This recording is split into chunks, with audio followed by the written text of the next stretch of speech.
বন্ধুরা হাই বন্ধুরা, আসসালামু আলাইকুম। হ্যালো এভরিওয়ান, আপনারা সকলে কেমন আছেন? আশা করি ভালো। আজকে আবার একটি ব্লগ নিয়ে আমরা হাজির হয়েছি। এই যে আমাদের সবুজ ভাইয়া, আজকে আমি সবুজ ভাইয়াকে কিছু প্রশ্ন করব, যদি আমাদের সবুজ ভাইয়া প্রশ্নের আনসার দিতে পারে কি না। ভাইয়া, আপনি কি রেডি আছেন?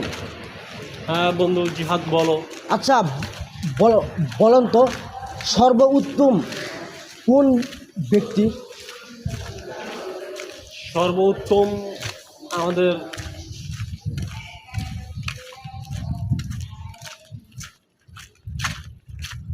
আসলে আমরা মুসলিম জাতি হিসাবে আমাদের সর্বোত্তম হলো আমাদের মহানবী হযরত মুহাম্মদ সাল্লাল্লাহু আলাইহি সাল্লাম। উনি সর্বোত্তম মানুষ। আচ্ছা, আমাদের কোরআন শিক্ষা কতটা জরুরি?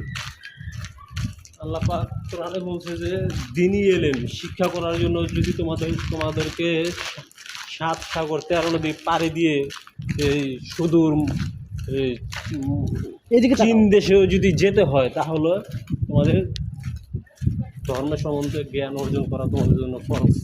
আচ্ছা, প্রত্যেকটা নরনারীর দ্বিতীয় প্রশ্ন তোমার কাছে আমার, তুমি যদি 5 ওয়াক্ত নামাজ পড়ো রাইট নাও অ্যান্ড আবার মানে নামাজ পড়ো, তুমি যে কারো নামাজের দাওয়াত না দাও, এটা কি এই নামাজ কি কবুল হবে কি না?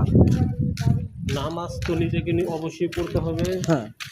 পাশাপাশি অন্য ভাইদেরকেও দাওয়াত দিতে হবে। আচ্ছা, দাওয়াত দেওয়াটা কতটা মানে সমান সওয়াব? দাওয়াত দেওয়াটা আসলে অনেক জরুরি একটা ইম্পর্টেন্ট একটা জিনিস। আমি নিজে জাহান্নাম থেকে বাঁচবো এবং আমার পরিবার পরিজনদেরকে রাইট জাহান্নাম থেকে বাঁচানোর চেষ্টা করব। তো বন্ধুরা, এই জায়গায় আসলে আমরা এই জায়গাটার নাম হলো কি নাম? সোনিয়া মার্কেটে আমরা আসছি। বগাবাড়ি সোনিয়া মার্কেটের পাশে, হাতে ডান দিকে ভিতর দিকে, মানে এখানে একটা মানে সার্জিক্যাল তার ফ্রেন্ড আছে আর কি, ডাক্তার।